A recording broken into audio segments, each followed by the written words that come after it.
পয়গম্বর আদম আলা নবিয়িনা আলাইহিস সালাতু ওয়াস সালামের জমিনের মধ্যে আগমন করলেন। ঘটনা আমি আপনাদের আরো একবার শুনেছিলাম। পয়গম্বর আদম জান্নাত থেকে যখন চলে আসলেন, তার শরীরে তেমন কোন দুনিয়ার লাইনের জান্নাতি পোশাকও ছিল না, ছিল গাছের কিছু পাতা দিয়ে তার শরীরটা আবৃত করা। কারণ জান্নাতের ভেতরে আল্লাহ যখন রাখলেন হাওয়া আলাইহিস সালাম সহ, ওই জান্নাতের ভেতরে আল্লাহ অর্ডার করে বলছিলেন, উসকুন আনতা ওয়া যাওজুকা, জান্নাতে তুমি আর তোমার স্ত্রী নিয়ে থাকবা। ওয়াকুলা মিনহা রাগাদান হাইসু শিতুমা ওয়ালা তাকরাবা হাযিহিশ শাজারাতা ফাতাকুনা মিনাজ যালিমিন।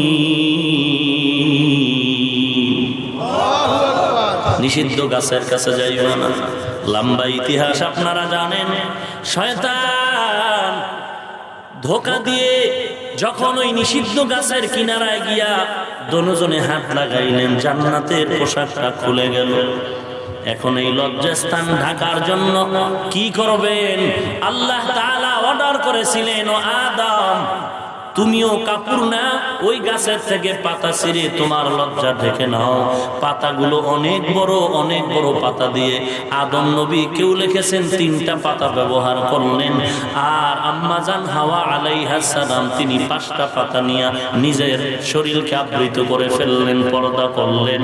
আল্লাহ ওদিন থেকে আদেশ করে দিলেন, মানুষ যদি কবরে যাও, পুরুষের 3 কাপড় হবে, মহিলার হবে 5 কাপড়।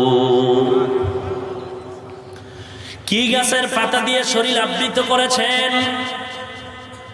মুফাসসিরিনে কেরাম বলেছেন ওই গাছটার নাম ছিল তিন। ওয়াত্তিন ওয়াজ্জাইতুন ওয়া তুরি সিনিন ওয়া হাযাল বালাদিল আমিন। তিনের বাংলা তরজমা কেউ করেছেন ডুমুর গাছ। ডুমুর গাছ চিনেননি? ডুমুর, ডুমুর গাছের পাতা দিয়ে শরীর আবৃত করেছেন। আল্লাহ তাআলা জান্নাত থেকে বের করে দিলেন। শরণদ্বীপ একজনে, জিদ্দা একজন। দীর্ঘ বছর পরে আল্লাহ তাআলা তওবা করলেন, কবুল, আদম নবীর তওবা কবুল করলেন। আরাফার ময়দানে দুজনের সাথে সাক্ষাৎ হয়ে গেল। একে অপরের পরিচয় পাওয়াটাকে বলে আরাফা, মারিফাত। ওই পরিচয়ের থেকে নাম হলো আরাফার ময়দান। আল্লাহ তাআলা আদম নবী আর হাওয়াকে আরাফার ময়দানে দীর্ঘ 300 বছরের পরেও এরপরে আল্লাহ মোলাকাত করায় দিলেন। আদম নবী বলেন, ও পয়গম্বর, ও আল্লাহ, এই জমিনে আমি আদম পয়গম্বর, হাওয়া বাতাস আমার শরীরে এমনি ছয়, আমি থাকতে পারি না। আল্লাহ বলেন, ও আদম, দেরি করবা না, বাইতুল্লাহ আছে, বাইতুল্লাহ তাওয়াফ করে নাও। এই তাওয়াফের বদৌলতে, নেক আমলের বদৌলতে আমি আল্লাহ জমিনটারে তোমার অনুকূলে করে দিব। পয়গম্বর আদম বাইতুল্লাহ তাওয়াফ করার জন্য দৌড়ায়, বাইতুল্লাহরে খুঁজে পায় না। কই আল্লাহর ঘর? বাইতুল্লাহ কোথায়? বাইতুল্লাহর খবর নাই। আল্লাহ তাআলা একটা পাখি দিয়া বলেন, ওই পাখিটার ছায়া যেখানে পাও ওখানেই বাইতুল্লাহ আছে, বালুর নিচে পড়ে গেছে। তুমি বালু খনন করে বাইতুল্লাহরে আবার নতুন করে নির্মাণ করে নাও। এর মূল ভিত্তিটা নষ্ট হয় না, এর ভিত্তিটা কোনো বালুর নিচে আছে। এই বাইতুল্লাহর একটা অংশ হলো আমাদের এই দেশের প্রত্যেক এলাকায় মসজিদ। আল্লাহর নবী বলেন, 5 ওয়াক্ত নামাজ যদি বান্দা মসজিদে গিয়ে আদায় করে নাও, আল্লাহ তাআলা খুশি হয়ে 50 ওয়াক্ত নামাজের সওয়াব লিখে দিবে। এশার নামাজ কেউ বা জামাত আদায় করে ঘুমায় গেল, আবার ফজরের নামাজ উঠে যদি বা জামাত আদায় করে, আল্লাহর নবী বলেন, সারা রাত তুমি ঘুমায়া কাটাইলা, আল্লাহ খুশি হয়ে ফজর আর এশার নামাজ জামাতে পড়ার কারণে আল্লাহ তাআলা তোমার আমলনামায় সারা রাত ইবাদতের সওয়াব দিয়ে দিবে। ভাইরা আমার, আদম নবী বাইতুল্লাহ নির্মাণ করেছেন। এই বাইতুল্লাহকে নতুন করে নবনির্মাণ করেছেন 13 বার, কেউ লিখেছেন 10 বার। শেষবার বাইতুল্লাহ নির্মাণ করেছেন হাজ্জাজ বিন ইউসুফ, বাগদাদের গভর্নর। বাগদাদের গভর্নর থাকা অবস্থায় হাজ্জাজ বিন ইউসুফ বাইতুল্লাহরে পুনর্নির্মাণ করেছেন। এর আগে আরো 9 বার অথবা 12 বার, যতবার কাবা নির্মাণ করেছিলেন এতদিন এই কাবাটা নির্মাণ করেছে বিধ্বস্ত হওয়ার কারণে। ইব্রাহিম নবী একবার নির্মাণ করলেন, নূহ নবীর প্লাবনে কাবা ধ্বংস হওয়ার কারণে। কুরাইশ বংশের কবিলা জুরহাম এরা একবার কাবা ঘর নির্মাণ করলেন। আজকে যে আপনারা যারা কাবায় গিয়েছেন, পুরা কাবা উত্তর পার্শ্বের অংশটা একটা ব্যারিকেড দেওয়া হাতিমে কাবা বলে, ওটাও কাবার অংশ। কিন্তু না, পয়গম্বর ইব্রাহিম যখন কাবা নির্মাণ করেছিলেন পুরাটা এরিয়ায় কাবা ছিল, আলাদা কোনো ব্যারিকেড ছিল না। ওই হাতিমে কাবা এখন নতুন ভাবে আবার কুরাইশ বংশের কবিলা জুরহাম যখন এই কাবা নির্মাণ করেছিলেন হালাল টাকা দিয়ে, তাদের টাকায় পুরা ব্যারিকেড দিয়ে কাবা নির্মাণ করার সুযোগ হয় নাই, কিছু জায়গা রেখে দিলেন। লম্বা ইতিহাস। সবাই কাবা নির্মাণ করেছেন কাবার সৌন্দর্যের জন্য, কাবা বিধ্বস্ত হয়েছে এই জন্য আবার পুনর্নির্মাণ। শুধু একজন ব্যক্তি গায়ের জোরে হিংসা নিয়ে কাবাটার নির্মাণ করেছেন, ওই লোকটা হলো বাগদাদের গভর্নর হাজ্জাজ বিন ইউসুফ। প্রতিহিংসা করে কাবা সুন্দর ছিল। আবু বকরের কন্যা রাদিয়াল্লাহু তাআলা আনহু, আবু বকর তার মেয়ে আয়েশা রাদিয়াল্লাহু আনহার বোন আসমা রাদিয়াল্লাহু তাআলা আনহার সন্তান জুবায়ের, তিনি মক্কার এক সময় গভর্নর হলেন, খেলাফতের দায়িত্ব মক্কার অধিষ্ঠিত চেয়ারে। কেন তিনি মক্কার ক্ষমতা হাতে নিয়েছেন? ওই সময় ইয়াজিদ ছিল ক্ষমতার ভেতরে।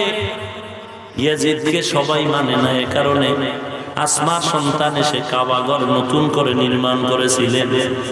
আর এদিক দিয়ে ইয়াজিদের বংশধর মুআবিয়া রাদিয়াল্লাহু তাআলা আনহু ধারাবাহিকতায় এই ইয়াজিদের অংশ হিসাবে বাগদাদের গভর্নর ছিল হাজ্জাজ বিন ইউসুফ।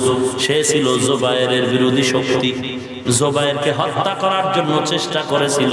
এক পর্যায়ে এই হাজ্জাজ বিন ইউসুফ এই জুবায়েরকে হত্যা করে গাছের সাথে লাশ ঝুলায় রাখছিল, আর বলছিল জুবায়েরের বানানো কাবা রাখা হবে না, নতুন করে ভাঙ, কাবা আবার করব।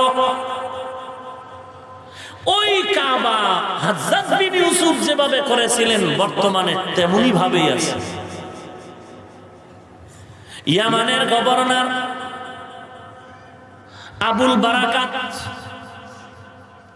আবুল ফাতা বারাকাতি একবার কাবার উপরে হামলা করে হজরে আসওয়াদ নিয়ে গেছিল, চৌরি করে গায়ের জোরে নিয়েছিল। 22 বছর বাইতুল্লাহ হজরে আসওয়াদ ছিল না, যে কালো পাথর চুমু দেওয়ার জন্য মানুষ মরে যায়। বাইতুল্লাহর কিনারায় হজরে আসওয়াদকে চুমু দেওয়ার জন্য মানুষ এত ভিড় জমায়, মানুষ মরে যায়। একটা সুন্নত আদায় করতে গিয়ে হারাম কাজ করে মানুষকে কষ্ট দেওয়া তো হারাম। অথচ 22 বছর এই বাইতুল্লাহ হজরে আসওয়াদ পাথর ছিল না। 22 বছর পরে মুসলমান প্রতিনিধি সারা বিশ্ব থেকে যখন চাপ দিল, তখন সে ওই পাথর আবার বাইতুল্লাহ দিয়ে দিল। ওই দিন থেকে বাইতুল্লাহর কিনারায় হজরে আসওয়াদের কাছেই পুলিশ পাহারাদার হিসাবে থাকে। মানুষ এত কিলাকিলি করে, পুলিশ ফিরিয়াও তাকায় না, কারণ পুলিশ ও কাজের জন্য সেখানে রাখে নাই, পুলিশকে রাখা হয়েছে হজরে আসওয়াদ পাহারা দেওয়ার জন্য। ভাইরা আমার, নেক আমল আল্লাহর কাছে কবুল হওয়ার জন্য 1 নম্বরে লাগবে ইলম, 2 নম্বরে বিশুদ্ধ নিয়ত। ওরে নবীর উম্মতের দল, নেক আমল বড় দামি। যদি চার জিনিস নিয়ে তুমি আমল করো, অল্প আমলও আল্লাহর কাছে বড় দামি হয়ে যাবে। 1 নম্বরে ইলম, 2 নম্বরে বিশুদ্ধ নিয়ত, 3 নম্বরে লাগবে ইখলাস। কি লাগবে? একটু কষ্ট হয় আপনাদের। ইখলাস। ওয়া মা উমিরু ইল্লা লিয়াবুদুল্লাহ ওয়া মা উমিরু ইল্লা লিয়াবুদুল্লাহ মুখলিসিনা লাহুদ্দীন।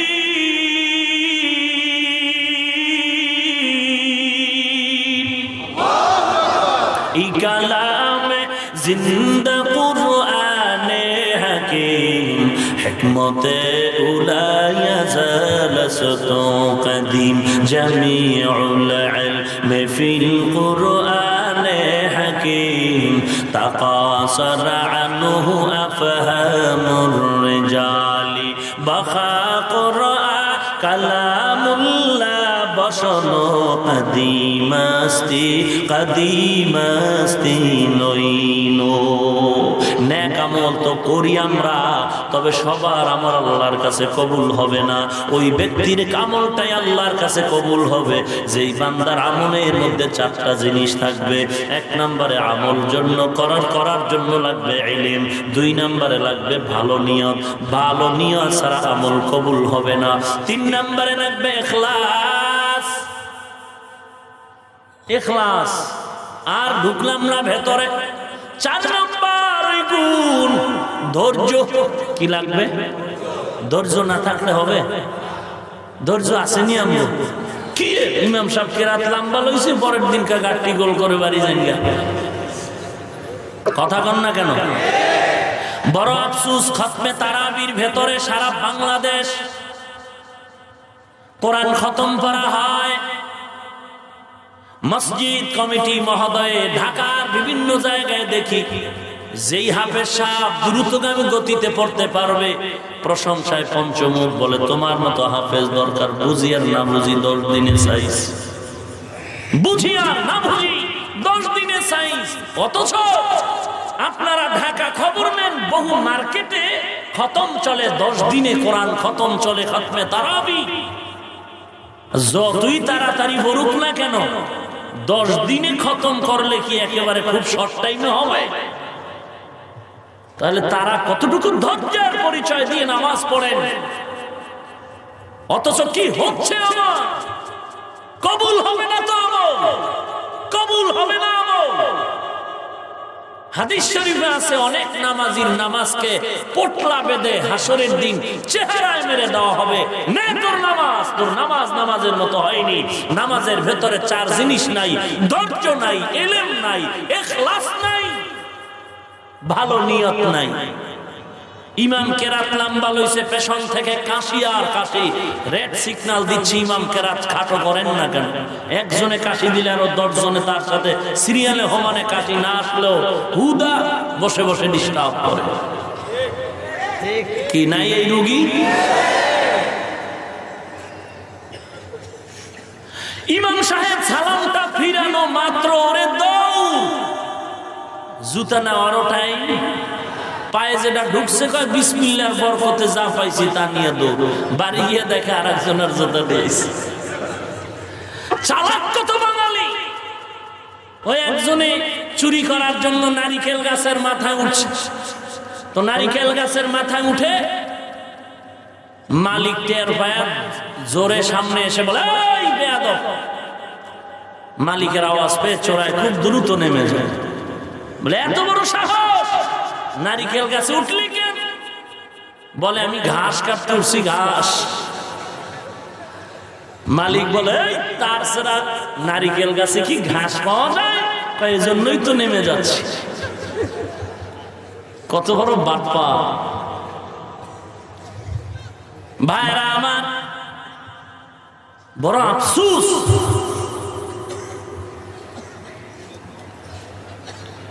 আপনারা কেউ পারলে আমাকে ফতোয়া এনে দেন যে জুমার দিন শুধু ইমামের সাথে 2 রাকাত পড়লেই হবে, আর নামাজ লাগবে না, আগে পেছনে সুন্নাত লাগবে না, ফতুয়া এনে দেন। অথচ কমপক্ষে ইমামের 2 রাকাত ফরজের আগে 4 রাকাত সুন্নাত পড়তে হবে, না হয় গুনাহ হবে। ইমামের সালামের পরে 4 রাকাত সুন্নাত পড়তেই হবে, না হয় গুনাহ হবে। মুসাফির ব্যক্তির জন্য মাসআলা ভিন্ন। আপনি যে ইমামের আগেও 4 রাকাত পড়লেন না, ইমামের সালামের পরেও 4 রাকাত পড়লেন না, আপনি কি এর নামাজ পড়লেন? আপনি বলবেন আমি জান্নাত পাবো। এত সহজে জান্নাত দিবে কোন চোরে? আপনাকেই বয়ান করেছে জান্নাত সহজে পাবেন। কে বলেছে আপনাকে?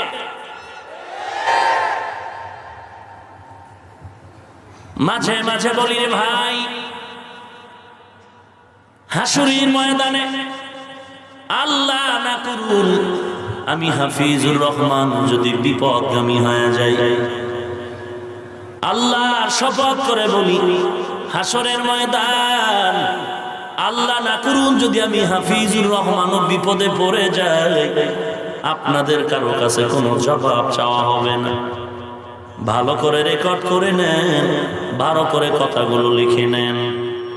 আল্লাহ না করুন হাসরের ময়দান এত কঠিন হবে, নবীরা পর্যন্ত নাফসি নাফসি বলে কান্না করবেন। ওই মুসিবতে আল্লাহ না করুন, আল্লাহ না করুন আপনার ছেলে যদি বিপদে পড়ে, আপনার মেয়েটা যদি বিপদে পড়ে, আপনার স্ত্রী যদি বিপদগামী হয়ে যায়, ভালো করে লিখে নাও হে বাঙালি মুসলমান। কোন হিংসার নজরে বলি না, জাহান্নাম থেকে বাঁচাবার মহব্বতে বলি।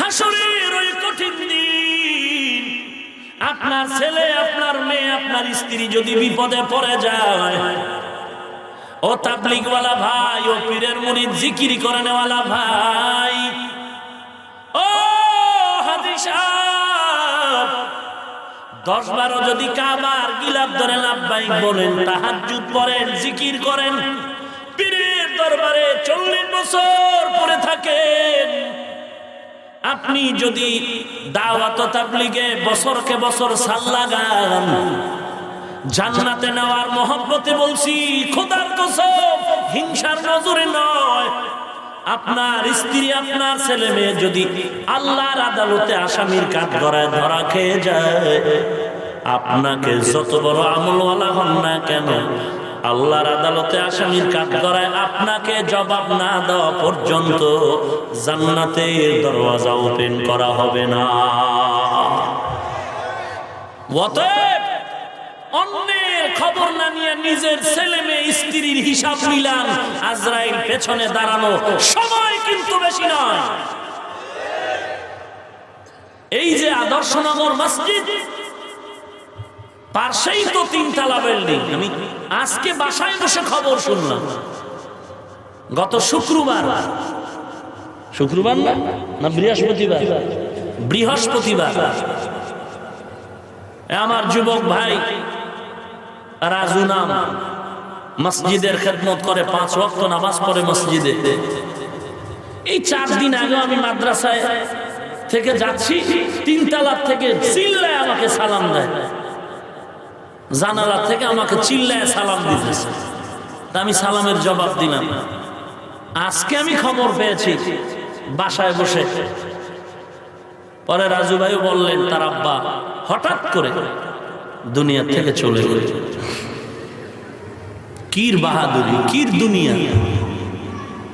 এখান থেকে আমি হেঁটে ঘরে যেতে পারবো কিনা সে গ্যারান্টি তো নাই। দোকানে বসে চা খাইলাম, হাসি তামাশা করে যার যার ঘরে চলে গেলাম। 1 ঘন্টা পরে মোবাইল আসলো যে আপনি যাকে নিয়ে বন্ধু আপনার এখন ইন্তেকাল। বলে হঠাৎ কেন? বলে ঘরে এসে বলল আমার বুকে কেনই যেন একটু ব্যথা করে, একটু পানি দাও। আমি পানি নিয়ে এসে দেখি সে নাই। আল্লাহ আমাদের হঠাৎ মরণ থেকে হেফাজত করুন। আল্লাহ তাআলা হঠাৎ রোগ দিয়ে স্ট্রোক করা রোগীর থেকে আল্লাহ তাআলা রাস্তার অ্যাক্সিডেন্ট থেকে সমস্ত মৃত্যুর হঠাৎ যন্ত্রণা থেকে আমাদের হেফাজত করুন। নবীজিও আল্লাহর কাছে হঠাৎ মরণ থেকে পানাহ চেয়েছেন, আমরাও আল্লাহর কাছে হঠাৎ মরণ থেকে পানাহ চাই।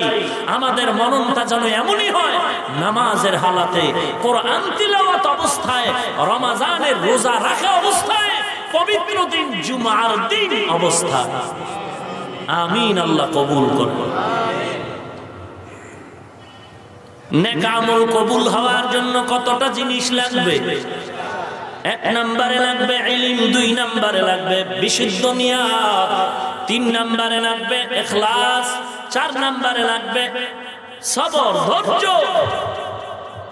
আজ আমাদের ভেতরে একটু নিজের চিন্তা করে দেখেন, ধৈর্য যদি না থাকে বুঝতে হবে আমলটা আল্লাহর কাছে করে হয় নাই। ওরে নবীর উম্মতের দল, আল্লাহর নবী বলেন আখলিস দীনাকা ইয়াকফিকাল আমালুল কলিল। অল্প আমল দিয়েও জান্নাত পেয়ে যাইবা যদি আমলের মধ্যে তোমার ইখলাস থাকে, আমলের মধ্যে যদি ইলম থাকে, ধৈর্য থাকে, বিশুদ্ধ নিয়ত থাকে।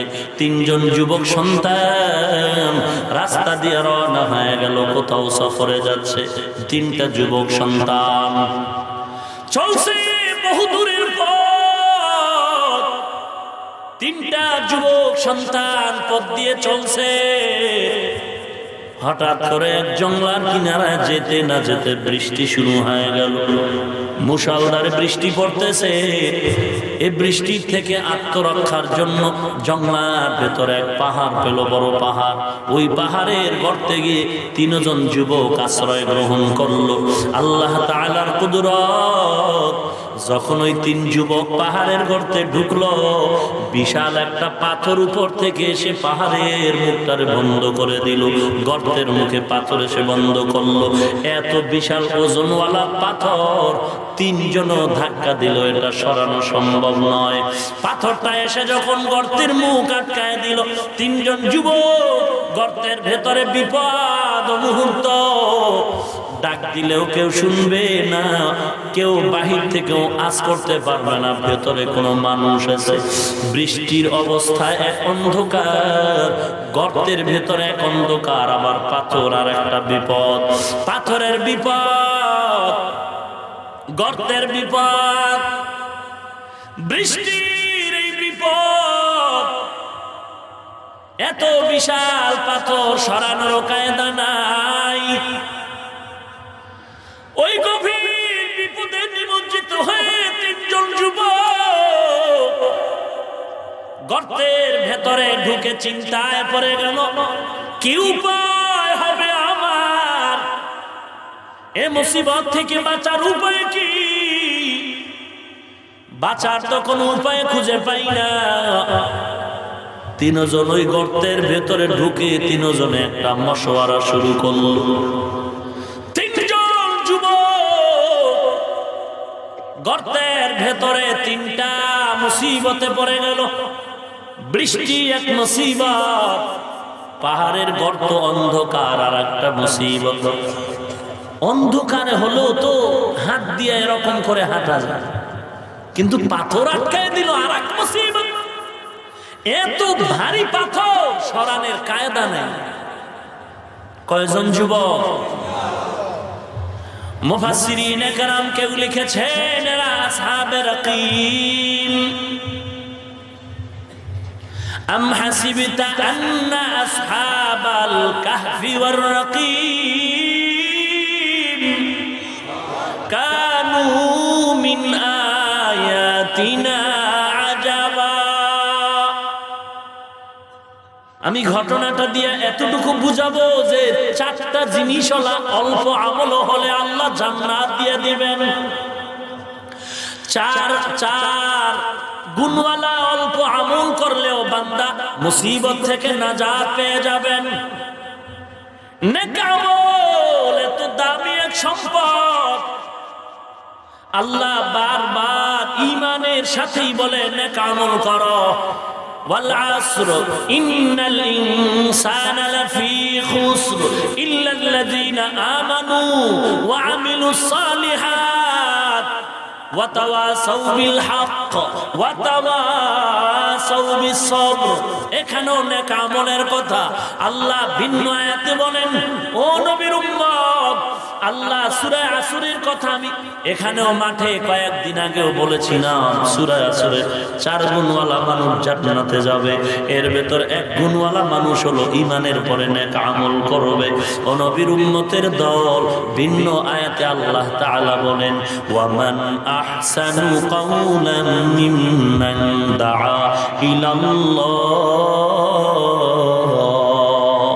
ওয়ামান আহসানু কাওলান মিম্মান দাআ ইলাল্লাহ ওয়া আমিলা সালিহা ওয়া ক্বালা ইন্নানী মিনাল মুসলিমিন।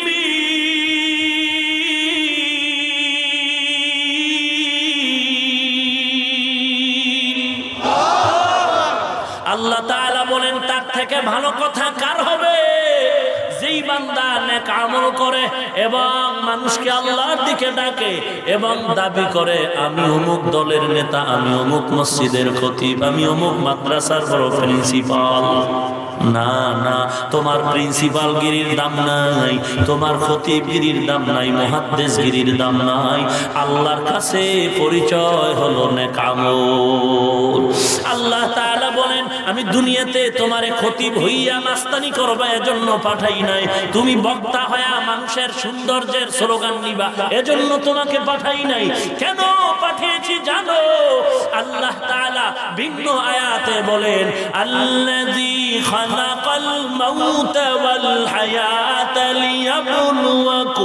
লিয়াবলুয়াকুম আইয়ুকুম আহসানু আমালা ওয়া হুয়াল আজিজুল গফুর।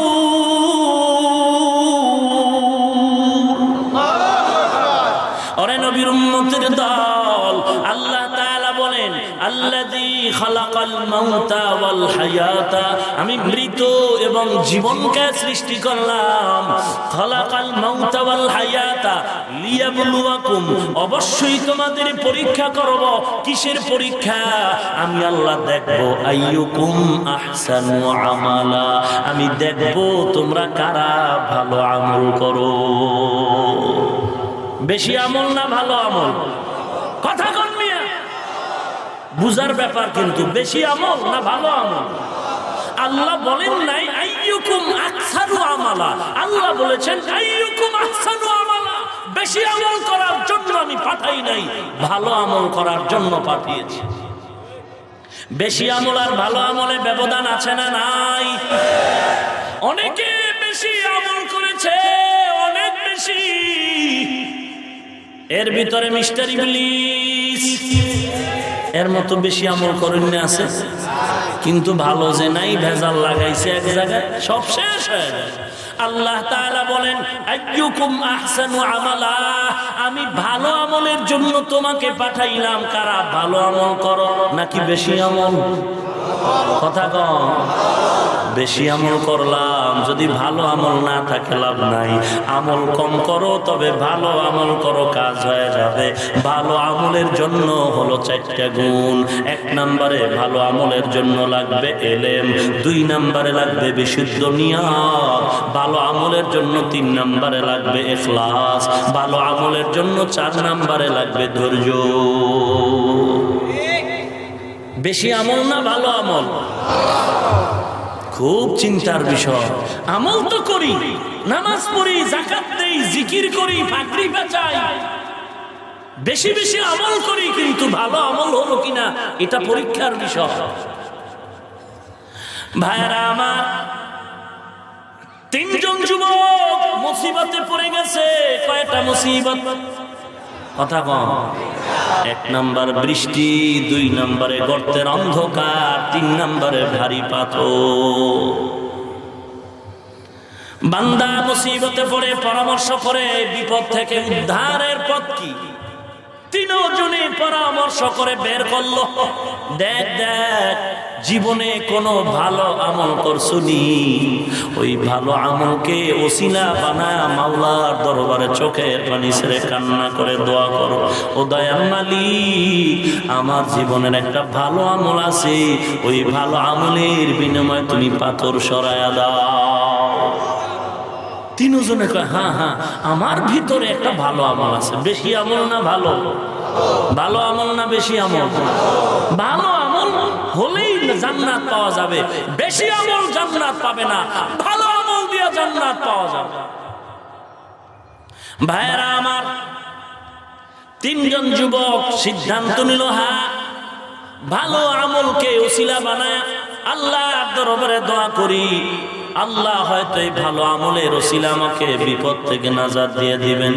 একজন যুবক আল্লাহর দরবারে হৃদয়টা নরম করে কান্না করে, ও দয়ার মালিক জানি আমার মতো গুনাহগার কেউ নাই, আমিও জানি তুমিও জানো রে আল্লাহ, আজ তোমার দরবারে বিপদ মুহূর্তে আমি ভালো আমল নিয়ে তোমার কাছে আরজি পেশ করি।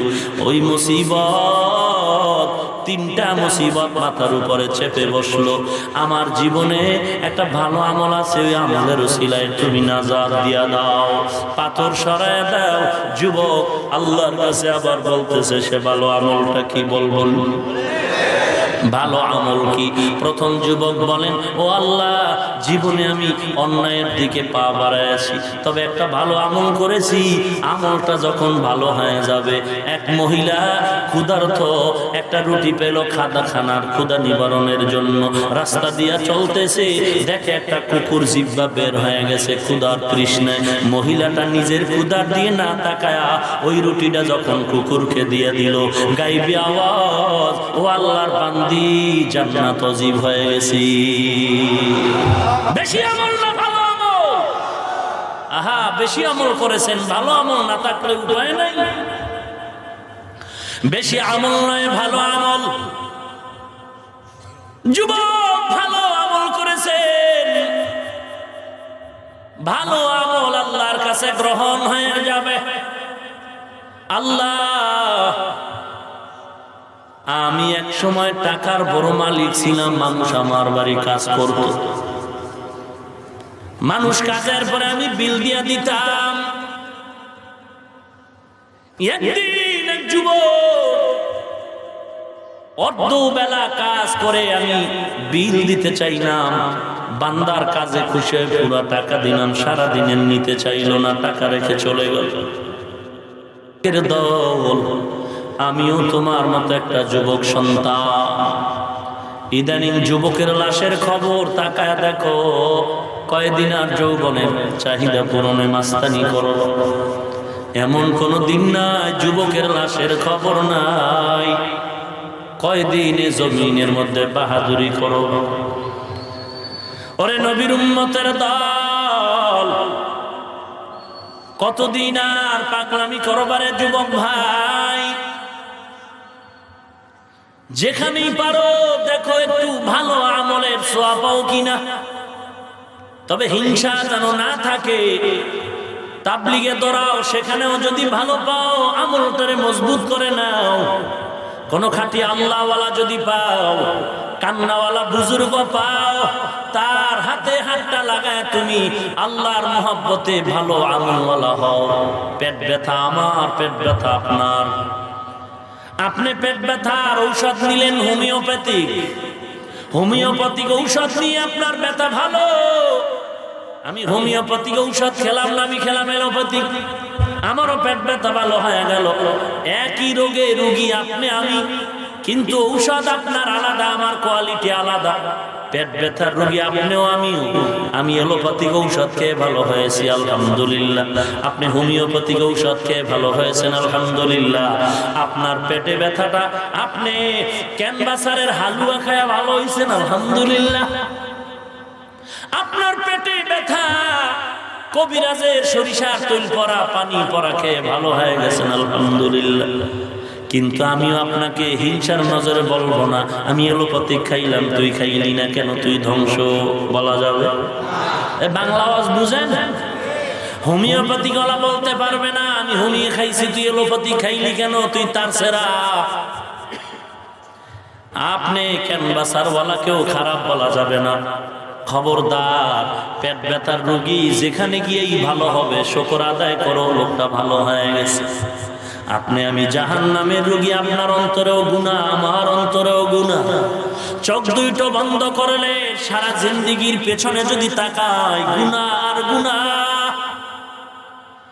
আপনারও রুহের চিকিৎসা দরকার, আমারও আত্মার চিকিৎসা দরকার। আপনি আত্মার চিকিৎসার জন্য তাবলিগে গিয়া আপনি খোরাক পেয়েছেন, ধন্যবাদ। আমি পীরের দরবারে গিয়া জিকির করে আমার আত্মার খোরাক পেয়েছি, আমিও ধন্যবাদ। কেউ বয়ানের লাইনে এসে বয়ান শুনে কান্না করে দাড়িটা রেখেছে, নামাজ 5 ওয়াক্ত পড়ে, ধন্যবাদ। কেউ কাউকে ইনজেকশন দিয়ে বলা যাবে না যে খবরদার তুমি কেন তাবলিগে গেলা, তাবলিগওয়ালাও বলা যাবে না তুমি পীরের কাছে কেন গেলা। কেউ কাউকে হিংসার নজরে বলা যাবে না, কারণ একই জাহান্নামের আসামি। যেই লাইনে যাক না কেন সেই লাইনের থেকে পরিত্রাণ পাওয়াটাই আসল কাজ। তবে এখানে একটা চিকন কথা মনে রাখতে হবে, আপনি যে কোনো ডাক্তারের ঔষধ খান, তবে আগে একটু সার্টিফিকেট যাচাই করতে হবে। না হয় সার্টিফিকেট ছাড়া ক্যানভাসারের ঔষধ খাইলে রিয়াকশনও হতে পারে, চিন্তার বিষয়। কথা বুঝেননি? খুব সাবধান। আত্মার ঔষধ তো সবাই দেয়। ও আজমির শরীফ থেকে মাটি আইনা কয়, ওরে বরকতের মাটি, বিসমিল্লাহ ছাড়া ধরবি না, কাফের হয়ে যাবে। বুঝেন নাই? গলায় তাবিজ লাগাও, আজমিরের তাবিজ।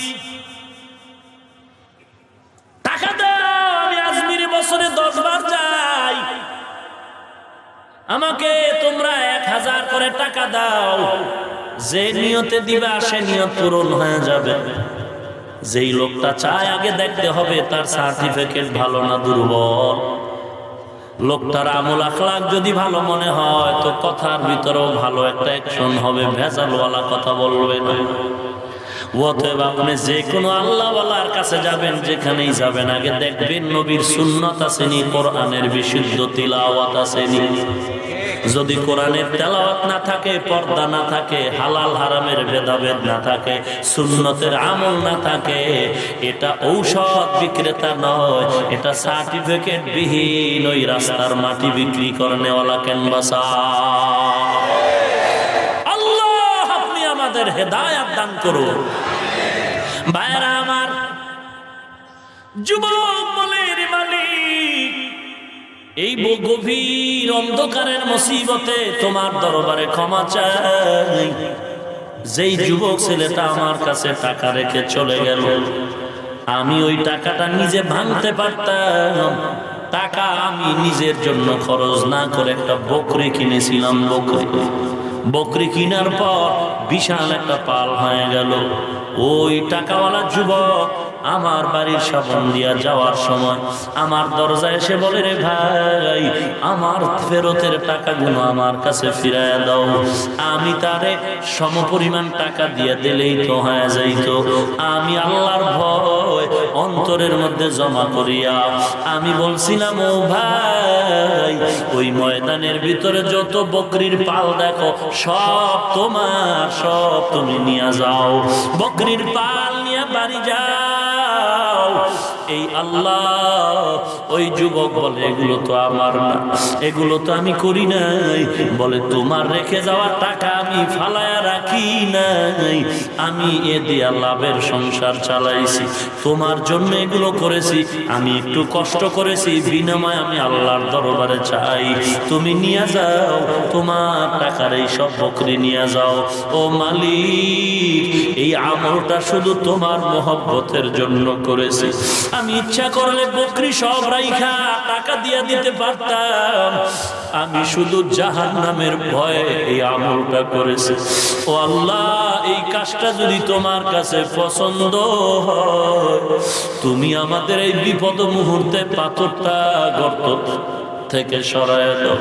যুবক কান্না করে দোয়া করার পর পাথরটা সাথে সাথে আল্লাহ তাআলার কুদরতে 3 ভাগের 1 ভাগ সরে গেল। ইয়া ইলাহি তু মেরা মাবুদ হ্যায়, ইয়া ইলাহি তু মেরা মাশুক হ্যায়, ইয়া ইলাহি তু মেরা সত্তার হ্যায়, ইয়া ইলাহি তু মেরা গফফার হ্যায়। ভাইরা আমার, বেশি আমল না ভালো আমল? আমলটা বেশি না ভালো? খুবই ছোট কিন্তু ভালো। আমলটা কি?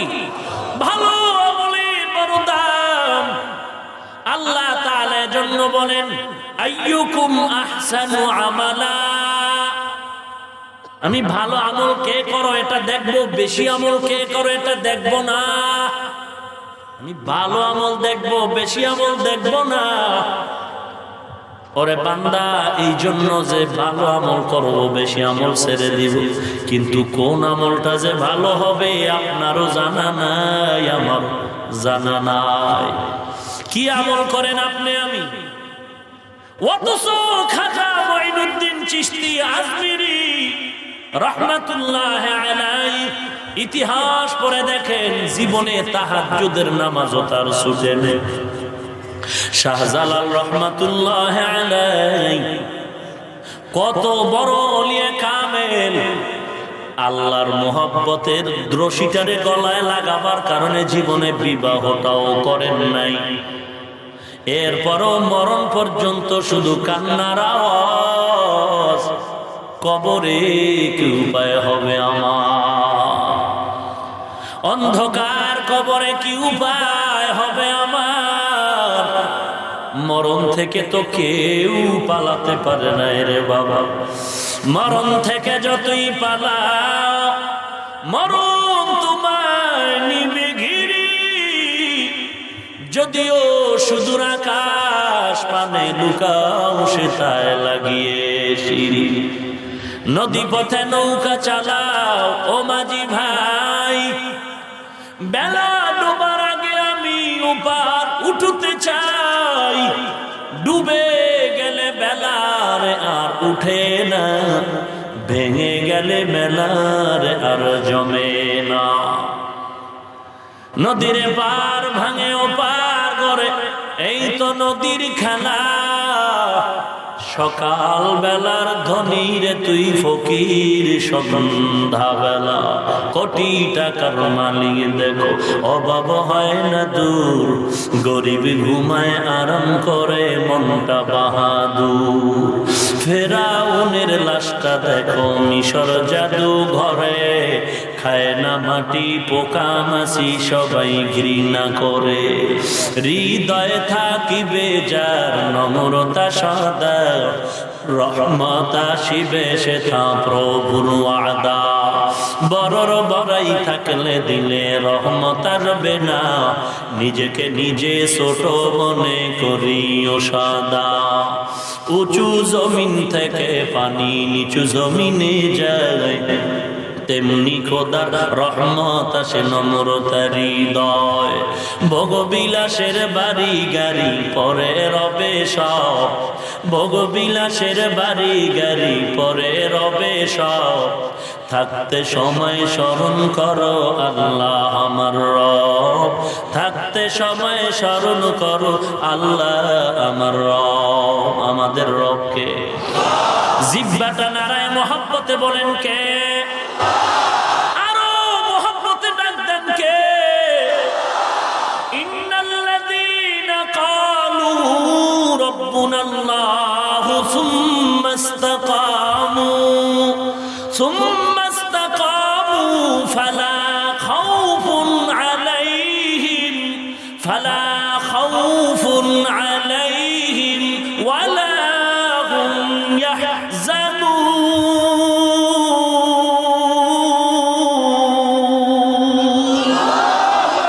এই কালামে জিন্দা কুরআনে হাকিম, হিকমতে লা ইয়াজাল সুতু কদিম, জামিউল ইলম ফিল কুরআন হাকিম তাকাসারা আনহু আফহামুর রিজালি।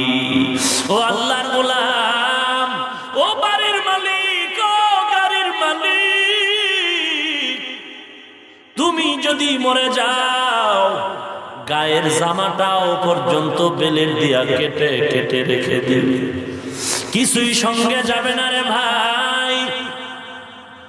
বিল্ডিং এর মধ্যে আমার এত আরামের রুম, আমি ঘুমাই এত সুন্দর সাজানো রুম, এখন যদি মরে যাই আমার ছেলে আমার মেয়ে আপনার ছেলে মেয়েরা বলবে রাতের বেলা লাশটা পাহারা দেওয়া যাবে না, তাড়াতাড়ি বিল্ডিং থেকে নিচে নামায় দে, দরজা বন্ধ করে বাতি জ্বালায় রাখ। সকাল বেলা আযান যখন হয়ে যাবে ছেলে চলে যাবে ইমাম সাহেব, আমার বাবাই নাই আমার মা নাই, জানাজা পড়ানো লাগবে, আপনি কোথাও যাবেন না জানাজা না। ও ভাই দুনিয়া কিছুই না। এইবার কেউ যাবে গরম পানি করার জন্য, কিরে গরম পানি কেন করো? বলে আমার বাবা না, আমি জীবনে তরে আমার বাবারে গোসল দিয়ে দিব। কেউ যাবে কলা গাছের পাতা কাটার জন্য, কেন তুমি কলা গাছের পাতা নাও? বলে আমার বাবার শেষ বিদায়ের আয়োজন। কেউ যাবে আবার গর্ত কবর খনন করার জন্য, কোথায়? বলে বাগবাগান। যেই জায়গায় দিনের বেলাও একা একা যাইতে বড় ভয় লাগে, বাগবাগানে দিনের বেলা যাইতে ভয় লাগে, সাপের গর্ত। ওরে আল্লাহর বান্দা, এই রাতের বেলা যেখানেই থাকি মা মোবাইল করে, বাবা মোবাইল করে, সন্তান বাবা তুই কই, রাস্তাঘাটে কোথায় আছো, এখনো কেন বাড়ি আসো? স্ত্রীও খবর নেয়, ছেলেও খবর নেয়, বাবা কোথায়? অথচ মরণের পরে বাসবাগানে রাখার পর যুগ যুগ চলিয়া যায়, কোনো টেলিফোন নাই, কোনো খবর নাই। ওরে আমি বাজার থেকে বাসায় যাইতে দেরি, মা বলে কই এখনো কেন বাসায় আসো না? কিন্তু মরণের পরে আর কেউ ডাকেও না, খবরও নেয় না, বাবা কোথায় আসো? দুনিয়া কিছুই না, চোখ দুটো বন্ধ করে দেখো মিথ্যার জীবন। দুনিয়া কিছুই না, কেউ আপন না, ছেলে আমার আপন না, মেয়ে আপন না, ভাই বোন আমার আপন না। কোথায় বাড়ি কোথায় ঘর? এই শীতের দিনে আমার সন্তানের আমি লেপ কম্বল দিয়া ঘুম পাড়াই, অথচ এই ছেলেই বাবারে মায়েরে কবরে রাখলো, একটা বালিশ দিল না, বিছানাও দিল না। ওরে সন্তানের বাবা একটু চিন্তা করে দেখো, মাথার ঘাম পায়ে ফালায় কার জন্য এত কষ্ট করে রোজগার করো, কামাই করো। হ্যাঁ, সন্তানটারে যদি কোরআন পড়ায়া যাইতে পারতা, সন্তানটারে যদি আলেম বানায়া যাইতে পারতে রে মুমিন, ওই সন্তান কবরের কিনারে গিয়া সূরা ইয়াসিনের টান দিত। সূরা ইয়াসিনের টান দেওয়া মাত্র আমার আল্লাহ বলতেন, ও ফেরেশতা জলদি করে কবরের ভিতরে গিয়ে দেখ, কবরের ভিতরে যদি কোনো আযাব হয়। ও কোরআনের টান যখন দিয়েছে আমি আল্লাহর বড় লজ্জা হয়। কোরআনের তেলাওয়াতের বিনিময়ে জাহান্নামের আযাব চিরদিনের জন্য বন্ধ। ওরে মুমিন, কত মানুষ ছেলে না পায় কান্না করে, ছেলে নাই। ওরে বাবা স্কুলে পড়ো, কলেজে পড়ো, যেখানেই পড়ো, কোরআনটা কেন শুদ্ধ করলা না? এশার নামাজের পরে ইমামের কাছে, ভালো একজন কারি সাহেবের কাছে এশার নামাজ পড়ে প্রতিদিন 1 ঘন্টা সময় দাও। ইমাম সাহেব হুজুর আমাকে আপনি কোরআন শরীফটা একটু সহিভাবে পড়ায় দেন, অথবা কোনো একজন কোরআনওয়ালা আলেম যদি পান, ওই আলেমের থেকে বলবেন হুজুর আপনি আমাকে দৈনিক 1 ঘন্টা একটু নামাজের সূরা কেরাতগুলো সহি করে দেন। কারণ কেরাত যদি অশুদ্ধ হয় নামাজ আপনার আমার হবে না। সহি কেরাত পড়লেই নামাজ ঠিক রাখা কঠিন। ওরে আল্লাহর গোলাম, যুবক দোয়া করেছে রে মালিক, আমলটা যদি ভালো হয় তুমি পাথর সরায় দাও। প্রথম যুবকের দোয়ার কারণে পাথরটা ওর মুখের থেকে সরে গেল। কয়জন যুবক বাকি? কয়জন বাকি? 3 জন। দ্বিতীয় যুবক এবার আল্লাহর দরবারে দোয়া করেন, ও দয়ার মালিক, আপনি জানেন আমার মতো জাহান্নামের আসামি কেউ নাই। দোয়া করার জন্য 5টা আদব আছে, 5টা আদব। এর ভেতরে দোয়া করতে হলে প্রথমে আল্লাহর প্রশংসা, তারপরে নবীর উপরে দরুদ। আমরা দোয়া করি আল্লাহুম্মা আমিন কইয়া।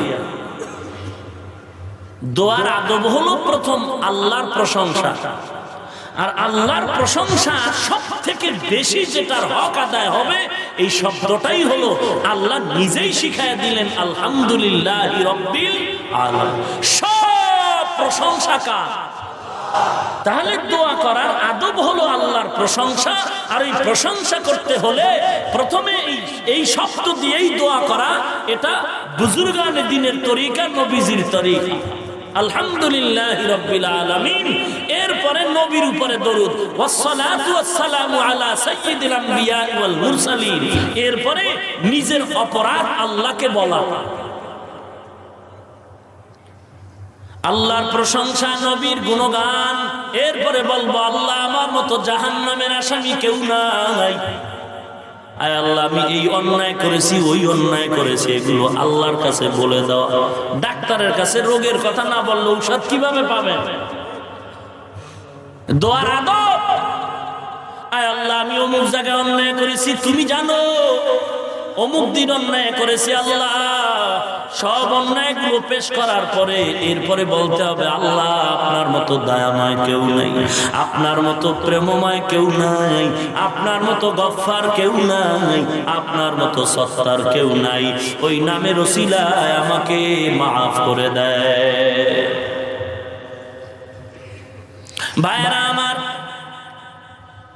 এরপরে আবার দরুদ, আল্লাহর প্রশংসা এবং দরুদ ও সালাম শেষ করে এরপরে দোয়া শেষ করে দেওয়া। এরপরে দোয়া কবুল হইল কিনা তার আলামত 5টা। কয়টা? দোয়া কবুল হওয়ার চিহ্ন কয়টা? দোয়া করি কবুল হইল না কেন? ওই যে 5টা আলামত জানি না, এই জন্য খালি বক বক। কি ইমাম রাখলাম, দোয়াই কবুল হয় না। কি হুজুর বয়ান দিল, দোয়াই কবুল হয় না। মুসা নবী দোয়া করছেন 40 বছর পরে কবুল হয়েছে। কয় বছর পর? আমগো তো এত তাড়াতাড়ি কবুল হয়ে যায়, জিব্বা না পা, চোখ 2টা না পা। আল্লাহ আপনি আমাদের হেদায়াত দান করবেন। কষ্ট হয়, আর একটু আগাবো। দ্বিতীয় যুবক দোয়া করলেন, আল্লাহ আমার মতো অন্যায়কারী কেউ নাই। আয় আল্লাহ আপনার দরবারে আমার একটা জীবনের ভালো আমল আছে। কি সেই ভালো আমল? আমি একদিন আমার চাচার বাড়ি বেড়াইবার জন্য গেলাম।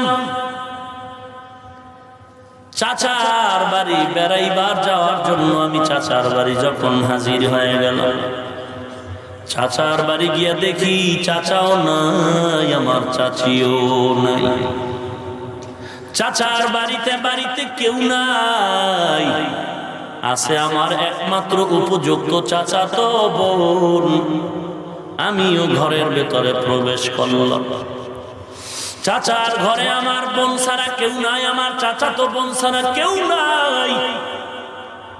আমার চাচা কোথায়, চাচি কোথায়? আমার চাচাতো বোন বলে, ভাইয়া আমার মা বাবা অন্যত্র কোথাও বেড়াইবার জন্য চলে গেল।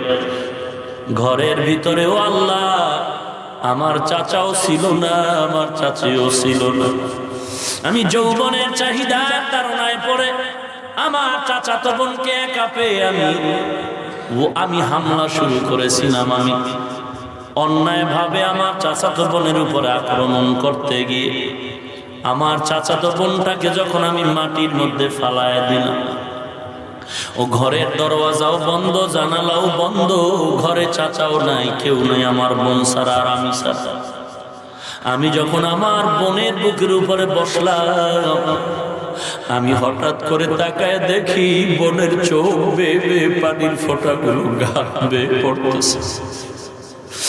আমি বোনের চোখের পানি দেখে প্রশ্ন করলাম, বোন, এখন তো এক আনন্দের সময়, তুমি কেন চোখের পানি ছেড়ে কান্না করো?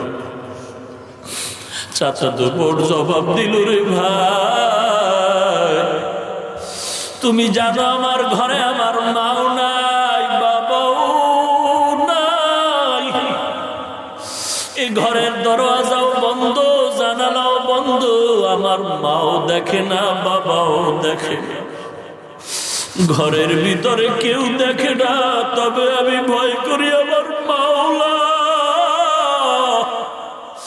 এখানে আমার বাবাও দেখে না, মাও দেখে না, আমার দিকে আমার আল্লাহ তাকায় আছি। ও ভাই, তুমি জানো না আমি আমার মাওলাকে ভয় করতেছি, আমার আল্লাহ তো আমার দিকে তাকায় আছে। ও চাচা তো ভাই, আল্লাহ তো আইন রেখেছে, তুমি আমাকে বিবাহ করার সুযোগ আছে, তুমি পারলে বিবাহ করে নাও, কিন্তু আমার এই বয়স পর্যন্ত একটা কলঙ্কের কালি আমার শরীরে লাগে নাই, তুমি আমাকে একা ঘরে আমার মাওলার ভয়ে অন্তরে ঢুকাও, আমার শরীরের ভিতরে তুমি একটা দাগ লাগাও না, আমার মাওলাকে আমি পবিত্র অবস্থায় ডাকতেছি, তুমি আমার শরীরের উপরে টাচ করবা না রে ভাই, তুমি যদি চাও আমি আমার মা বাবাকে বুঝায় হলো তোমার বিবাহের বন্ধনে চলে যাব, তারপরেও তোমার কাছে আমি মাপ চাই, তুমি আমার ইজ্জতের উপরে আঘাত করিও। এরে যুবক, তুমি আজকে যেই মহিলা যেই মেয়ের উপরে আক্রমণ করো, ওই মেয়েটা হয়তো কারো ভাই, কারো বোন, কারো মেয়ে।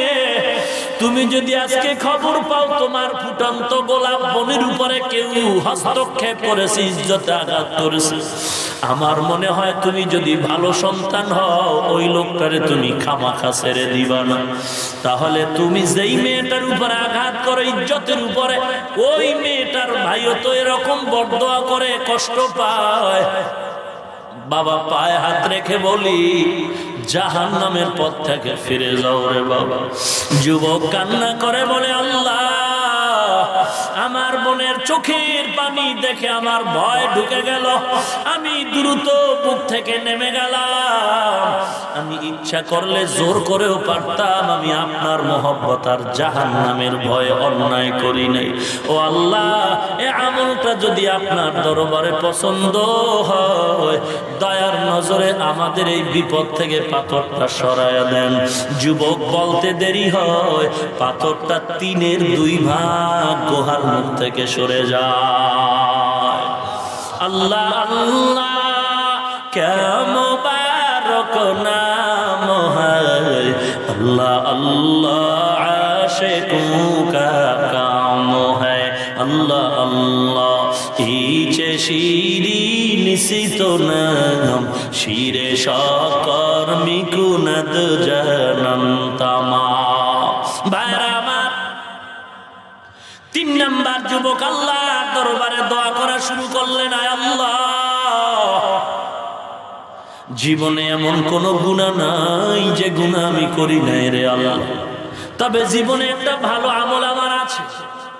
কিসের আমল মালিক? আমি মানুষের বাড়ি খেতে কাজ করতাম, গরুর রাখাল। আমি একটা নিয়ম করে নিয়েছি, আমার খানার জন্য ছিল মাত্র দুধের ব্যবস্থা। আমি প্রতিদিন সন্ধ্যাবেলা দুধ নিয়ে, গাভীর দুধ নিয়ে ঘরে আসতাম।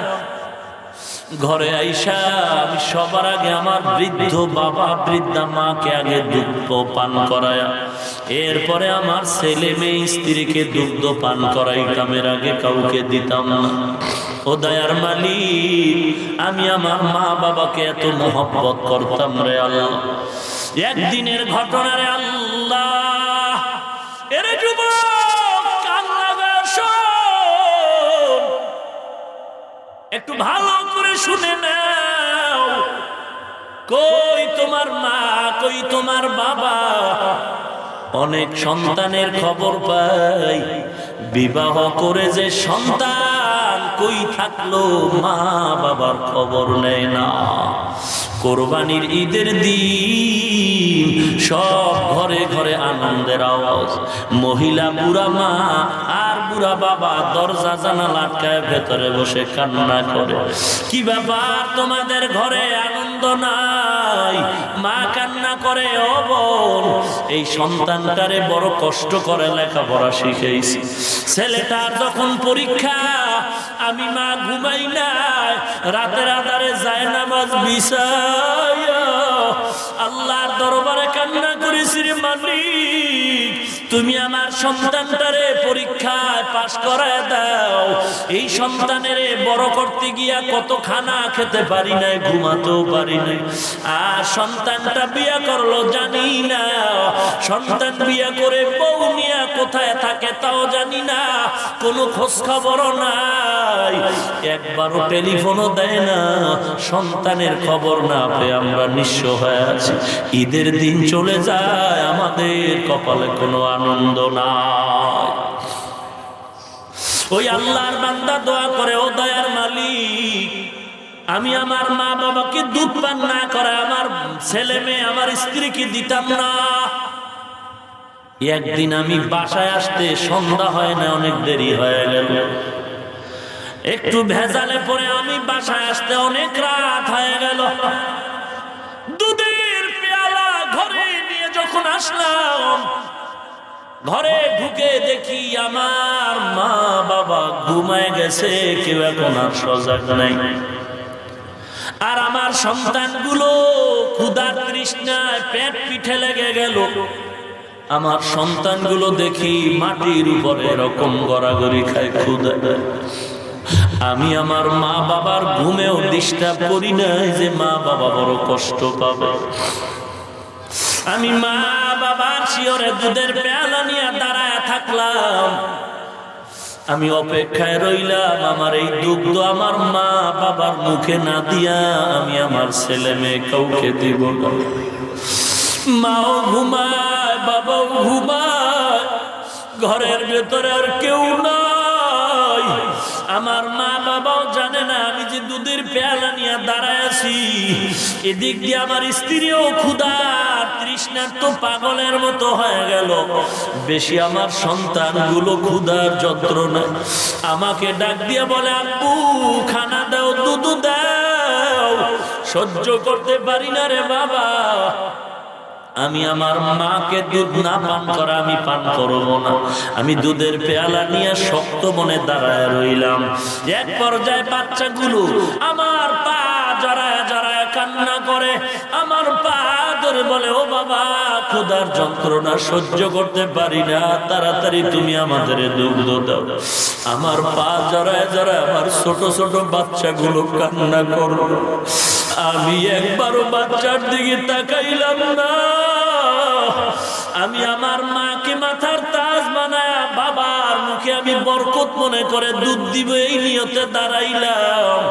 তাকায় দেখি ওই বাচ্চা কান্না করতে করতে মাটির ভিতরে বেহুশ। বাচ্চাগুলো কান্না করে বেহুশ হয়ে জমিনের ভিতরে ঘুমায় পড়লো, ওদের আর কোনো হুশ নাই। আমি তারপরও বাচ্চাকে দুধ দেই নাই। আমি দুধের পেয়ালা দিয়ে মায়ের শিয়রে দাঁড়াইছি। আমি আমার বাবার কিনারায় দুধের পেয়ালা নিয়ে দাঁড়ায় রাত কাটাইলাম। এত রাত হয়ে গেল, হঠাৎ করে কানে আওয়াজ, ফজরের আজানের আওয়াজ, মুয়াজ্জিন আওয়াজ দিছে। আজানের আওয়াজ পেয়ে আমার মা সজাগ হয়ে দেখে আমি দুধের পেয়ালা নিয়ে দাঁড়ানো।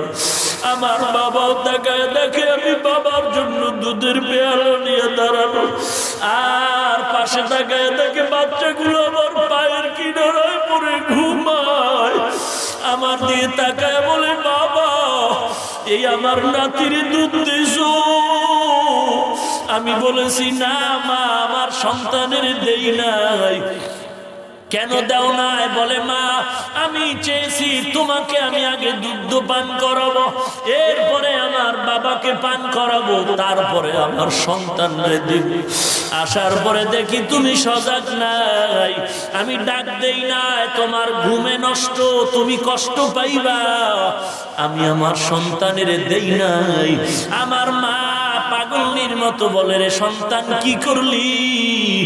মা আমার থেকে দুধের পেয়ালা নিয়ে আমার সন্তানের মুখে দুধ দিল। এরপরে আমার মা বাবায় পান করলো। ও দয়ার মালিক, এটা আমি দুনিয়ার কোনো কারণে করি নাই, আমি আমার মহব্বতের নজরে তোমার দিয়ে নজর করে করেছি। ও আল্লাহ, আমার মা বাবাকে মাথার মুকুট বানায় কাজটা করেছি। আয় আল্লাহ, যদি আমার এই আমলটা পছন্দ হয়, মেহেরবানি করে বিপদ মুহূর্তে পাথরটা গুহার মুখ থেকে সরায় দেন। আল্লাহর বান্দা দোয়া করা মাত্র পুরা পাথর গর্তের মুখ থেকে সরে যায়। ফামান কানা ইয়ারজু লিকা রাব্বিহি ফালইআমাল আমালান সালিহা ওয়ালা ইউশরিক বিইবাদাতি রাব্বিহি আহাদা। ওরে নবীর উম্মতের দল, আল্লাহর মোহব্বত নিয়ে সামন দিকে আগাও। ওরে নবীর উম্মতের দল, ভালো আমল নিয়ে আল্লাহর দরবারে যাও। বেশি আমল না, ভালো আমল। আর কোন দিনের আমল ভালো হবে বোঝা যায় না, অতএব আমলটা বন্ধ করা যাবে না, লাগাতার আমল চালায় যেতে হবে। এবং ওই আমলটা আল্লাহর কাছে বেশি দামি হয়ে যাবে যে আমলের ভিতরে চোখের পানি থাকবে। এই যে এখানে কষ্ট করে ঠান্ডার ভেতরে ঘরের ঘুম হারাম করে এখানে কোরআনের মহব্বতে মসজিদের মাহফিলে আসলেন। এই যে কোরআনের মহব্বত, কেউ খানার জন্য আসেন নাই, কেউ টাকার জন্য আসেন নাই, আল্লাহর মহব্বতে যাচ্ছেন। আল্লাহর মহব্বতে যদি এক ফোঁটা চোখের পানি ছেড়ে আল্লাহ দরবারে দোয়া করেন, 2 ঘন্টা 4 ঘন্টা বয়ান শুনলেন, এর ফলাফল হবে দোয়ার ভিতরে কান্না। অনেকে দেখা যায় বয়ান শুনে দোয়া করতে রাজি না। আমি বলি এদের মতো কপাল পরা জমিনে আর কেউ হতে পারে না। কারণ এখানে কত ওলামায়ে কেরাম, কত তালিবুল ইলম, কত সাদা দাড়িওয়ালা মুরব্বি, কারো আমিন যদি কবুল হয় আল্লাহ সকলের আমিনগুলো কবুল করে নেবেন। অতএব এই কোরআনের বাগানের দোয়া না করে যারা চলে যায়, আমি বলবো তাদের মতো কপাল পরা হতভাগা আর কেউ নাই। অতএব আল্লাহর কাছে দোয়া করেন, চোখের পানি ছেড়ে কান্না করেন। যদি না আসে, যার চোখে পানি আছে তার থেকে একটু দোয়া নিয়ে না, বলবেন ভাই আপনার উপরে আল্লাহর রহমত আছে, আপনি আমার জন্য দোয়া করেন। এক মুমিন আর এক মুমিনের আয়না, ওই আয়না হিসাবে মুমিন যদি দোয়া করে মুমিনের জন্য কাজে লেগে যাবে। ও নবীর উম্মতের দল, আমার নবী একদিন কবরস্থান ঘুরে ঘুরে দেখতেছেন। দেখে সব কবরের আযাব নাই, তবে একটা কবরে আযাব হয়।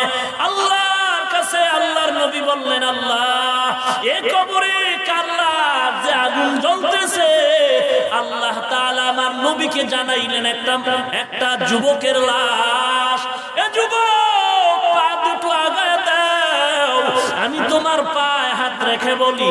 নবী বলেন, এক যুবকের লাশ কবরে আযাব হয়, অন্যান্য হাজার হাজার কবরে আযাব নাই, একটা যুবকের কবরে আযাব। কেন আযাব হয়? আল্লাহর নবী আল্লাহর থেকে জানতে চাইলেন, আল্লাহ তাআলা জানাইলেন, এই যুবক মা বাবার কলিজা আঘাত দিয়েছে। মায়ের কলিজা আঘাত, মায়ের বর্দোয়া। নবী জানলেন ওই মা দুনিয়াতে আছে নাকি? বলে হ্যাঁ। নবী খবর নিয়ে ওই বৃদ্ধা মাকে হাজির করলেন। মহিলাকে বললেন, কবরের ভেতরে আযাব হয়, আপনার সন্তানটারে মাফ করে দেন। মহিলা বলে, না না, আমার জীবন যাবে, আমি সন্তানটারে মাফ করব না। আমার নবী চোখের পানি ছেড়ে বললেন, ও মা, এই আযাব আপনি যদি দেখতেন আপনি সহ্য করতে পারতেন না। যুবক ছেলেটার কবরে আযাব মাফ করে দেন। মা বলে, না না, আমি মাফ করব না। নবী বলেন, তাহলে কি এমন অপরাধ করেছে? নবীজিকে মহিলা বলেন, ও পয়গম্বর, আপনাকে আমি বলতেও চাই না। বলে, না বলেন, আমি আল্লাহর কাছে দোয়া করব।